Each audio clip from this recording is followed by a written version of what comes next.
DJ, you go crazy. DJUTV, let them know who we got in the building. I already know, Kapitol P.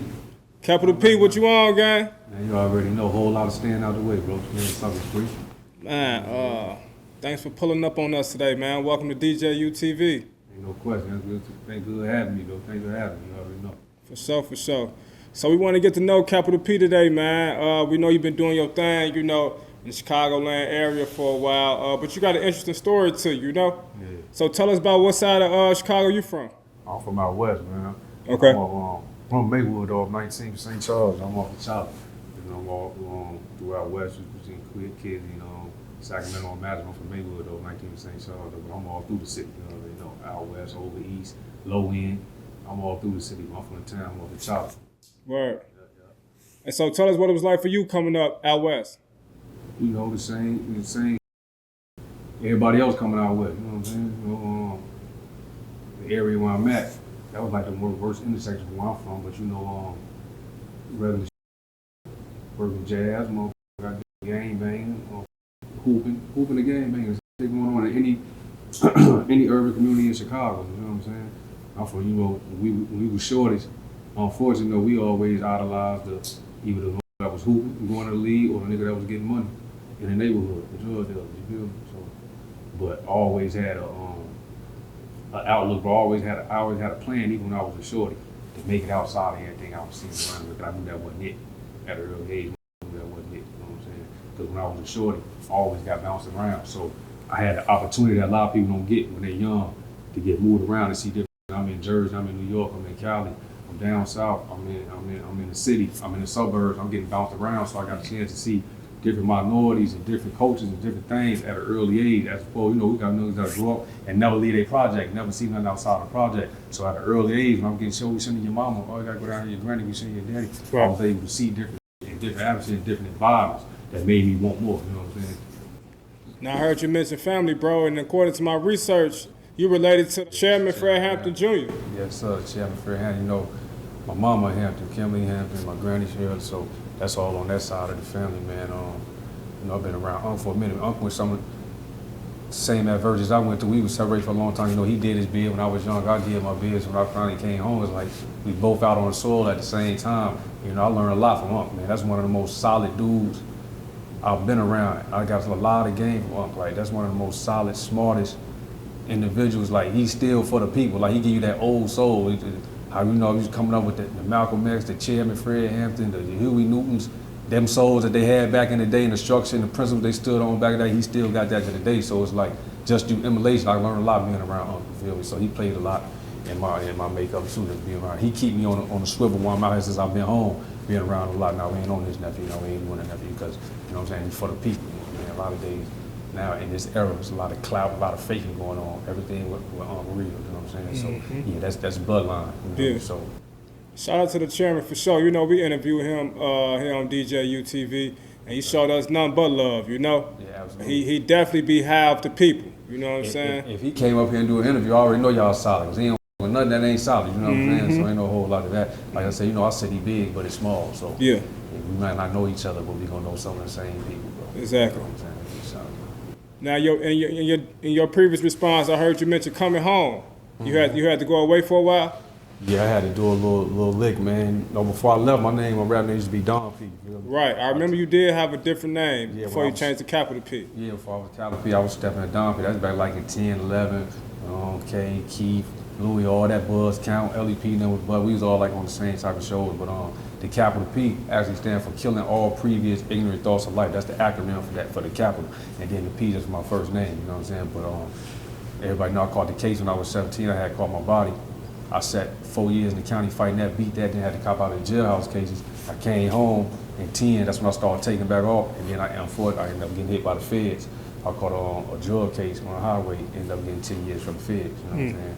I had got caught on Chattanooga, Tennessee. I caught a case down in Chattanooga, Tennessee, leading to Atlanta. But in the feds, you got the guideline, and then you got the statute. Due to the quantity I had between 1 book and 3, is a mandatory minimum of 10. So I just, knowing that I was in that small town, I just took the 10-year plea. I had to get up out of there. It wasn't no sense of going to trial. It was a traffic stop. What I did, I reserved my rights to appeal my suppression motion. meaning I'm finna take the plea, but I can come back on appeal. You know, majority of the time when you take a plea, you gotta do the time. But I made the conditions where I can appeal, and I ended up going to Supreme Court. By the time I was finna get home, and they was overturning my case, because it was a bogus traffic stop. You know what I'm saying? It was a lot of bullshit going on. By the time I was finna run to the Supreme Court, I ended up getting released on compassionate release for COVID. I came home from the feds off COVID. You know what I'm saying? That's when all that was going on. I was at like the second worst jail in the feds in Elkton, Ohio. And I wrote the motion to the judge. 30 days later, I wrote my own motion up, submitted it to the judge. 30 days later, he gave me an immediate release. They came, hey, when did you gotta be on the compound about 3 o'clock, you feel me? So I caught that blessing. But before that, like I said, I did that 10, and before that 10, I did that 5. So I could never really get my teeth into the game and lay my leg down, because every time I'm finna take off, some bullshit happened. So now that I'm home, you know what I'm saying, I used that time I was behind the wall, I used incarceration for positive preparation, you know what I'm saying? Only time I looked at it like I was locked up, if I came home doing the same before I left. So I treated that like a college, you know what I'm saying? Right. So the whole time I was on the yard, I was preparing myself for when I returned to mainstream society. You know what I'm saying? Like 2 of us can get booked, both of us can be booked doing 5 years, but depending on how you use your time, you can turn your 5-year bid into a 10-year bid. You sitting there working out every day, playing cards, doing bullshit. I'm getting my plans together. I'm studying on this or nothing. When I hit the ground, I'm hitting the ground running, because I already know what I do. You come home with no plan, your first 5 years, you spend and try to figure out what you're doing. So you really turned your 5-year bid into 10 years, because you hitting the ground and don't know what the fuck you're finna do when you get on work. You know what I'm saying? Yeah. So I just basically took that and learned from it. You know what I'm saying? If you think about it, the most influential people in our culture, the Malcolm X's, the Nelson Mandelas, the Martin Luther Kings, the Chairman Freds, all of them been behind the wall before. So like that's where you really can tap in with yourself. So I ain't really never look at it. I just look at it like this is a time to get in tune with myself and figure out what I'm gonna do. So it was a blessing and a curse at the same time. You know? Only thing I just lost a lot of years. Yeah, it's definitely a mindset thing, right? It's a mindset. That's why I ain't got time to be playing on my games. I'm back out here. I lost too much time to come on playing. You feel me? I hit the gun. Man, bro, man, we trying to. How you gonna ride my way? Y'all had the same opportunities I had since I've been gone. I only been home a year and a half. You know what I'm saying? So what you been doing the last 10 years? I'm not finna let you ride my wave and I've been gone. You know what I'm saying? Niggas don't be having that initiative, don't be having that drive, that go. You know what I'm saying? That's another thing that I say jail give you. It's a different type of hunger when you come home and you've been gone that long, bro. You know what I'm saying? Yeah. Failure ain't an option. So you would say jail actually helped you? Yeah, in so many ways jail helped. It saved the motherfucker. I probably would have got nailed. He knelt the nigga, got nailed. Got longer time than I already got, you know what I'm saying? I wouldn't knew about no LLCs, stock markets, no, this all type of learned in the feds. I'm getting over. See, my thing when I was down, I'm dealing with individuals that I don't see on the record. I know I'm gonna see y'all on the hood. I know I'm finna go hang with dude them over these Russians over here. What's candlesticks? What's this here y'all do? Oh no, this is the stock market. I'm learning these candlesticks and the stock market. I'm finna learn about these LLCs and all that I didn't know, because you know, nigga out here, we doing what we know. I'm hustling, I'm grinding, I don't know nothing about none of this. Y'all ain't using no money, y'all going in these banks, getting loans and doing all this, using other people's money. I'm not knowing all this when I'm 17, 18, 19, y'all tricked me. But now I'm in here behind the wall, I'm finna get on the side of all these dudes. Damn, you just took $5 million and they just gave you 18 months. I just got 10 years for a book. You just took $5 million doing 18 months. I'm doing 10 years for a book. I'm doing the wrong. You see what I'm saying? But if I never would have went to the feds, it was like a big networking problem. Dudes from Russia, you from Cali, you from DC, you from Texas. You seeing all these different individuals I'm linking with and learning different shit and letting it sink in. So it was just like I turned into a sponge and just soaked all that shit up and implemented it in what I'm gonna do and what my plan's gonna be. So I'm touching some work for now. I done seen too many millionaires that ain't never had no drugs. They ain't never sold no drugs. So it was just a whole different aspect. And it changed my whole view and point of view on life. Then I learned these as financial institutions while I was in jail. I'm looking at how they running it. This is the stock market. We on the stock market. We human stock market. You know what I'm saying? Like, I'm not locked up for the crimes I committed. Y'all locked me up as a financial investment. And then y'all wanted to deny me a chance to get financially stable when I get home, but you're going to put me on paper for 5 more years, so I'm still locked up. You know what I'm saying? It's a vicious game. So I said, nah, they ain't going to trick me off the street, man. That's why I try to stay in my lane when I get out here and don't let these niggas trick me off the streets. Because they tricking the shorties out here.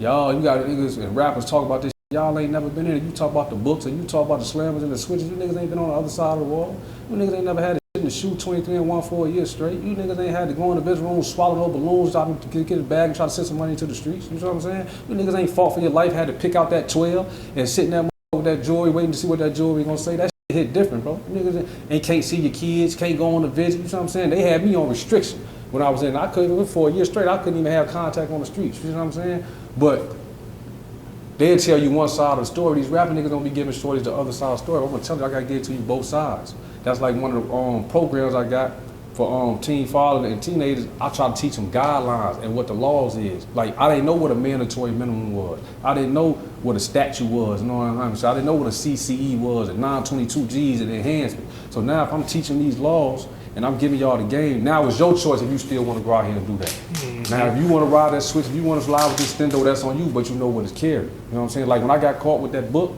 I knew that it carried 10 if I got caught with this. So when I got hit, I got to take my hit. You see what I'm saying? I'm finna go do my 10. A lot of these individuals now, they be doing shit, these shorties be doing shit, they don't even know what it carried. They, hey, yo, you 20 years. Oh, hold on, man, Ricky and Jay was with me and y'all finna get busy. Cause y'all ain't no, hell no. Then y'all trying to get back to these girls, they just fucked up as a fucked up generation. And that all come from knowledge, bro. So I just been teaching myself everything. Whatever I get involved in, I know what come with it. And you got to stand on that. As a man, you got to stand on that. So I only get mad at nigga that chose the streets and you signed up for this, and then you get busy when it's time. Now, law-abiding citizens and all that, them telling that's different. But when you a street nigga, you chose this, you got to wear what you got to come with you. You know what I'm saying? One thing I ain't never did my face good. I've been solid my whole life. My first case, the case I just came home for the feds, I ain't never got busy on nigga. It ain't gonna happen. You feel what I'm saying? But I knew what was coming with that. So when it came my way, I had to wear that. You know what I'm saying? So I'm big on standing on principles and morals and principles. That's what a lot of ain't got these days. You know what I'm saying? What you see with me, that's what's coming. And if you keep it 100 and you solid, I'm gonna give you that same energy until you show me something different. And when I bump heads with the individual, it's always love, bro. But nowadays, it ain't solid, genuine love out here, bro. That's why I be just trying to stay away and catch a cut, because everything different. 10 years changed a lot. You know what I'm saying? I was sleeping with him every day for 10 years. I know what he got going on. You've been on the streets for 10 years. I don't know what you've been. I don't know who you told on, who you went to it with. So if I come home and I'm linking with my man that I ain't seen in 10 years, he might be a different individual. You ain't the same nigga I knew before I went in. A lot done changed in our lives over the years. I don't know what you've been into. I might end up on a case because you got something going on. So I just be keeping my distance, bro, and big observation. You know what I'm saying? They say, what, it's 9 months for a baby to be born? So my first 9 months on the streets was watching, seeing what's going on. Because I can get into it with a nigga and I know I'm into it with it just because I was in the car with DJU and you into it with him. Or he seen me with you, now you think I'm riding with you. Next time you see me, you trying to throw down on me. And I don't even know you trying to throw down on me just because you see me with you and y'all into it. You know what I'm saying? It's weird out here, bro. Yeah. So, you know, I'm just playing chess out here, man. What's your thoughts on the Young Thug situation? Yeah, that I got a bad taste in my mouth. Like, that's the type of shit I was just speaking on. Right. Like, don't scream gang, and love me and shoot them up, bang, bang, and this and that. And then that shit gets serious and we get in here with these, you know, pens in these courtrooms and these people get throwing this shit at us and you fold. You know, a lot of times when it's a case, they don't got a case until you tell them something, bro. They building, they using you to build a case. Mm-hmm. A lot of times when they go snatch motherfuckers, niggas don't understand. You sit there and shut the fuck up. They ain't got no case on you. The more you talk, the more they build. You see what I'm saying? And the crazy thing about Thug, I had relationships with Thug before I went in. You know what I'm saying? I know Thug before he took all the way off. Lord, just a good, solid dude. You know what I'm saying? We were around with Poo-Tang, my cousin with Tang and all them. I'd be going down to the A before I caught my case. I actually caught my case leaving from Atlanta. So I know what Thug was going through before he took off and became the Thug he is now. So when I came home, I tried to cut in the Thug. He had a lot of different individuals around him that I ain't know. You know what I'm saying? So I'm like, I'm gonna catch him when I catch him. And then by the time I look up, I see this going on. I'm like, damn, bro. Because this is I ain't gonna speak on that I was trying to cut into him about. But you know what I'm saying? To see that many individuals on a case, just go ahead and say, fuck it, we gonna go ahead and tap out. That's crazy. How I'm gonna fight my case? Now, you know, I'm from the crib. If I got a co-defendant, anybody that's a street nigga know, you got a bunch of co-defendants all us on the case, me copping out, gonna affect all our case. You know what I'm saying? Like, you know, you get a separate T. I might go to trial by myself. You know, it's different ways to go about it. But if we as a collective saying we finna kite this case, we all finna stand on business. Ain't nobody finna cop. We finna do this. I don't know what type of conversation they had, if they had a conversation, if they had agreement. But for me, from the outside looking in, that ain't how I would have moved. You know what I'm saying? It is what it is. We jammed up, I run over, we finna see what they talk about. But I ain't never finna tell y'all this and that. Y'all gotta figure that out yourself. That's what y'all job is, to figure it out. You know? I'm taking a plea for telling y'all, you know what I'm saying? But like I said, I don't know their situation. That's a state situation. But I know, you know, with the feds, it plays a little different. With that state case, that shit, how they just got out on Thug, it don't sit well with me. You know what I'm saying? I don't know all them individuals. I know a couple of them, but, you know, y'all see what I see. Ain't no whole lot of that was known not being explained. You know what I'm saying? Y'all know what time it is. So did you unfollow Gunna on Instagram? I ain't no Instagram nigga. Like, I ain't really big on Instagram. I got a gram just because of you. They say I got to have a gram. I ain't, I'm finna unfollow this dude or I'm finna because you made me mad. I ain't, right. You know what I'm saying? I'd rather interact with catch you in the streets either way. But I ain't finna go on Instagram doing a whole lot of DMing and unfollowing and to get to you. You know what I'm saying? Right. I don't even think I would. I don't know if I was following Gunna or not. I don't. You know what I'm saying? But they I asked because it was just a little trending topic to unfollow Gunna. If I was following this, as a matter of fact, I might have to go check after I leave this interview, see if I'm following him. But yeah, I don't respect that, bro. I don't respect no man that get down on another individual. Period. I don't know their situation. I don't respect no man that tell on another man. Whatever you got going on, wear that, bro. And you got to take what you got coming, bro. You know what I'm saying? That's even when we was short. Everybody was talking about we not street. Even a coworker, law about citizen at work don't want their coworker telling on. You know what I'm saying? When you was shorty, you don't want your brother telling on you. You snuck down there. Tyler tell. That's when we was little, bro. They're telling him. It's just like now they done made it a social norm. They made it cool. Like, man, I'm gonna keep it real. They don't care about no nigga telling them. That's one thing I'm learning about the industries I've been on. They don't care about no real nigga, bro. It's a business. Like, these fans still gonna listen to these women. Y'all talk about he told a Gunna he did it. Y'all still finna. Y'all laid up with a nigga. Y'all laid up with a nigga that's a rat that y'all know told. So what's the difference? You still going on dates with him. You still, you know what I'm saying? Yo, he ain't tell on me, bro. So he could. Come on, bro. So that's another reason I mean. Watered down. Like they done made it acceptable. Back in the day, they wasn't doing that. You wasn't no just telling they coming home and sitting on the block and walking around cool like you done got down and walk. Absolutely not. That nigga was standing on it with an iron fist. You know what I'm saying? So, but it is what it is. So my thing is, individuals, you sit and listen to them long enough, they gonna tell you everything you need to know. A lot of motherfuckers that got told on or done told, it's a sign that nigga showed you that he'll get down on you, but you just ain't pay attention to it. You overlooked it. It's always a sign a nigga show you what type of individual he is. So my thing is, if I don't tell you enough or give you nothing to tell on me about, then I'm cool. You know what I'm saying? The less you know, the less harm you can be. Sometimes you be too comfortable with dudes just saying whatever, man. They be like, man, this nigga got down on me. You gave him enough leeway to get down on you. You know what I'm saying? So sometimes it don't go that way because the nigga was up under your arm. It's day one. But that's why I know Thugger hurt. Because who it came from, who got down on him. That shit hurt. You sit in that cell, motherfucker tell you that hurt, bro. Exactly. You know what I'm saying? Who it came from. That's why I know Thug. But yeah, that telling I ain't gonna get into that topic because it's all watered down. It's regular out here now, bro. You know what I'm saying?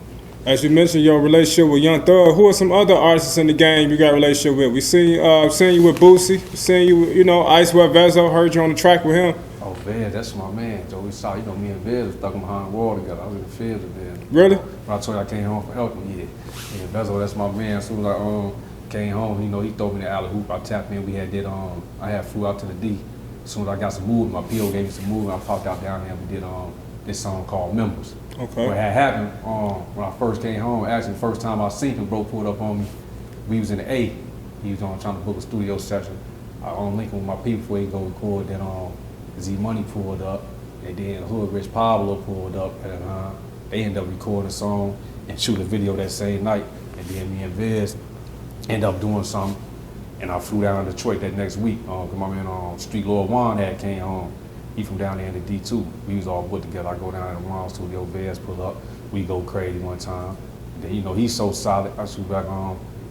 We shoot the video that same night. As a matter of fact, no, that next week we shoot the video. Hey, man, bro, pop out, man, put your bread back in the pocket. You just came home. It's on me. I'm finna shoot the joint. Like, you know what I'm saying? That's gang. That's broke. So, me and Vez shot that joint. Then I got another joint I'm gonna drop with Vez next week. But outside of music, not even just on no music, we locked in with light. That's like my brother, and he on Muslim time. You know what I'm saying? That's my Muslim brother too. So yeah. Man, we locked in that game. We got a joint with Benny coming out. Benny Butcher. Me and Butcher locked in. Through Inf Murder that's Benny fam. He tapped me in bro had a show out here promptory. Inf link out, we ain't do nothing that week, but we ended up bumping heads in New York at Rolling Loud. They was coming from somewhere. I happened to be in New York with Rolling Loud. We linked up, we knocked the joint out of the studio. When he come to Chicago, we did the show in Joliet. We shot the video all that day. We probably shot the video from about 12 to 6, let the video shoot, went out to Joliet, rocked that show. So I got a show actually tomorrow with Benny Butcher out in Arizona.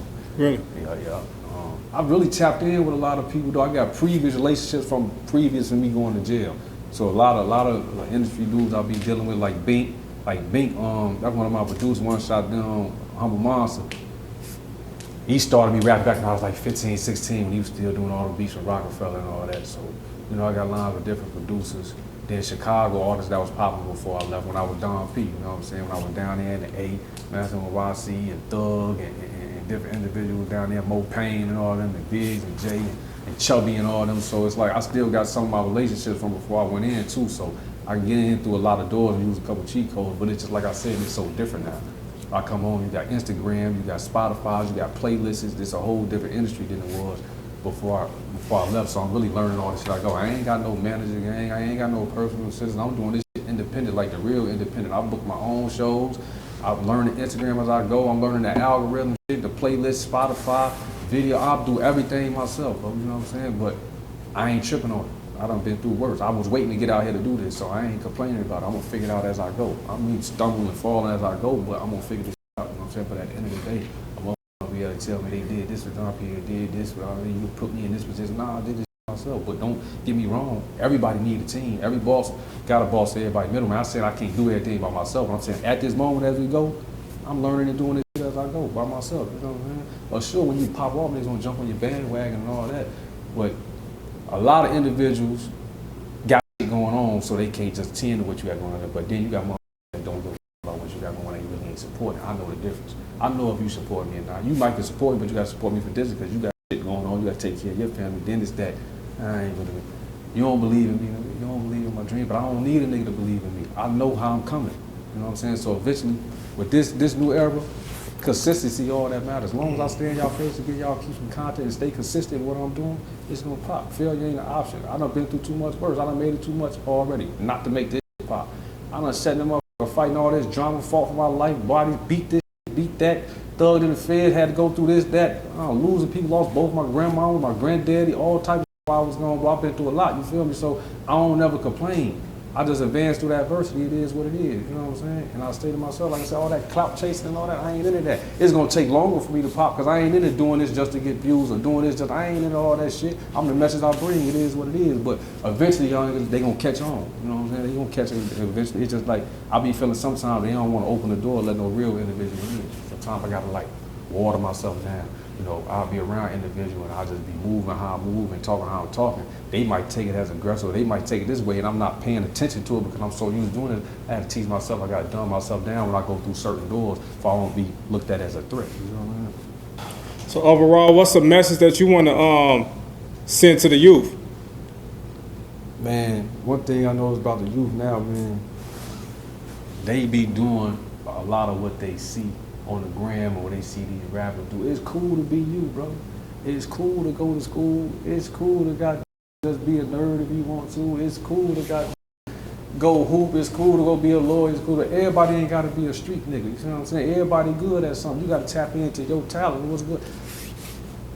The switches, the drums, the spinning, all that's cool. All that sound good, bro. But the 60 years, the 50 years, the 70 years, that's around the corner too.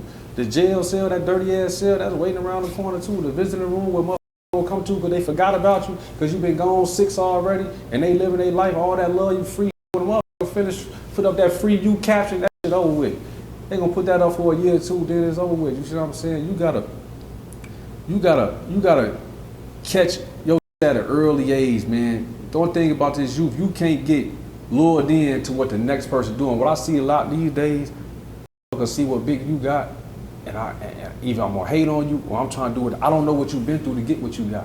One thing you gotta notice, man, this nigga got this, he got this, he got this, he got that. You don't know what that man sacrificed and what that man did to get it. You gotta focus on you and tap into your own talent. Don't let these niggas trick you off the street. Don't let them trick you out your destiny. If I could, that's why I try to talk to the youth and stop them from running into the same brick walls that I did. Because one thing, the most essential thing to have is your youth, because you ain't gonna be young forever. So if you can implement discipline, morals, and principles while you young and chase your dreams while you 17, 18, 19, like this I'm doing now, if I would have did this when I was 17, 18, and 19, I would have been took off, but I was doing all the goofy shit. So one little goofy mistake can trick you off the streets for a long time. I caught my case when I was 17, bro. I came home when I was 24, went back to the field at 26, came home when I was 35, 36, bro. That's a lot of years. I seen 2 years of my 20s. So when I be seeing these youngers, I don't want them to trick themselves off the street, bro, over some that ain't worth it. I'm always intercepting some beef and shit that's going on because my thing is, bro, a lot of shit be in it over a phone call or something, meet up and talk. These niggas pride be in the way. Pride to get you a lot of time, bro. I know a lot of shorty, y'all both into it. Y'all don't want to be into it with each other, but since there's so much in between, it's the Instagram and people know we into it. Now we gotta poke our chest out and put this face on when y'all don't really want no smoke, bro. You see what I'm saying? And it really ain't worth it. But once you nail him now, he dead, you gone, you dead because you finna do a life sentence. Her mama's son going, like, it's just, don't see that. And it's just like, it's a revolving cycle. So I just try to cut it to the shortest, man, like, be you. The best thing to be is yourself. Everybody trying to be everything but yourself. You know what I'm saying? The worst person to be around is the individual that don't know their identity. That's the only thing I'm scared of is being around that don't know who they are, but don't know who their identity is, that they'll sway any way on you, bro. You know what I'm saying? You just gotta stay solid, stay firm on your foundation, and tap in with yourself and figure out who you are and stay on your own path. Don't let them throw you off. Like, all that shit that look good, all that thugging and shit, it ain't worth it. I'm telling youngers right now, it ain't worth it, bro. It's like a dictum to say it because they motherfucker say you're gonna leave you dead or in jail with the street shit. But nah, that shit, the street shit ain't gonna win, bro. And the streets is over with, especially in this generation. You can look at the shit we just talk about what's going on. Ain't no motherfucker standing firm and solid no more, bro, with this street shit. The homie them is your baby mama and your girl when you get booked. Ain't got nothing to put on your books. You see what I'm saying? This shit, I ain't got no kids, but I'm sitting behind the wall. This is what I was dealing with every day. You mad because your baby mama ain't can't see you. You mad because this nigga Nelly your baby mama. You mad because bro them ain't sent you no bread. She won't bring the kids to visit. This is the that you gonna go through that they don't tell you about. You know what I'm saying? So basically with the youth, man, just be yourself, chase your dreams, stay focused, man, and knowledge. You gotta read, bro. Whatever you into, read on that topic. Tap in on that. I don't know if you want to be a doctor, tap in on that. If you want to be a rapper, learn how to engineer, produce, make beats, learn the Spotify, learn that, whatever you want to do. If you want to, you know what I'm saying, just like you doing with sports. Whatever you focus on or whatever your dream is, you need to get as much knowledge as you can get in that arena. For you, because one thing I don't never like is a motherfucker be talking about something I don't know what they talking about. You know what I'm saying? I hate for us to be talking about something, you say something I don't know where. I gotta go tap in. I gotta go. Let me see what's going on. Always have proof of truth what you speak on. So with the shorties, man, just always tap in and figure out the most knowledge, whatever you got going on, figure out the knowledge on. Even if you banging, if you in the streets, nigga, know what this case carry. If you got, I ain't telling you to go do that, but if you doing this, you need to know what this shit carry. How much time does carry? Okay, if I got it soft, I'm gonna get less time. Because the rap ratio, if I got it harder, one book between 3 books is this. If I ride with this, then it's that. Whatever you doing, bro, just have knowledge of what you doing in that arena. That's it. That's a fact. You're definitely a man with a message. I can tell you come from the Black Panther Party bloodline for sure, you know? It's been a blessing talking with you today, man. Any upcoming projects we should be looking out for from you? Yeah, I got that Poverty Paid Off, dropping probably gonna drop it in February or March. Poverty Paid Off mixtape. I got the video with Vinny dropping it February. We call it $1 Million Up. We drop probably near around the summertime. Right after that, I'm gonna drop the joint with me and Bezo. We got another joint Icewell. I got the non-profit organization Raising Individual Children to Be Heroes. The RICH program is basically focused on between freshmen and seniors in high school and it's like a big. Try to get this big building, so if you want to record, you can come record for free, learn how to engineer, let them throw a party once a week, financial literacy class, a teen fathers program, like I said, I teach about the guidelines and the statutes with the cases. A man in the neighborhood, you give out free outfits once a month, free haircuts once a month. All you need to do is keep their grade point average at a C and above, and you have access to everything in the building. So it's basically just getting a big, like, boys and girls club and give them something to do in the community. Keep your grade point average at this level. Y'all can do whatever y'all want. Y'all can come rap for free, record for free, throw videos, party once a week. You'll get you a free outfit once a week. You'll get free haircut once a month, free haircut once a month, free outfit once a month. All I'm asking you to do is keep your grade point average at a C and above. And because this generation, they want to stay fly. You know, when we was coming up, we want to stay fly, but not that early. They 9, 10 years old. They want $1,500, $2,000 outfits. You know what I'm saying? But I just try to get them incentive and something to do. Because one thing about it, when you ain't got nothing to do, it's gonna lead to bull. Of course, I'm on game bang. Ain't nothing else to do. We ain't got no centers to go to. When I came home, I seen there wasn't a lot for the stories to do. So I just try to tap in on that. Like I said, prevent them from use the adversity I've been through to prevent them from running into the same brick wall. You know what I'm saying? For sure. We definitely appreciate your energy, man, and all that you do for the community, for sure. You know. Yeah. And man, can't wait to see what's in the future for Kapitol P, man. You already know, bro. DJUTV has been the blessing. Shout out to Royalty Productions. Gang. DJ, you go crazy.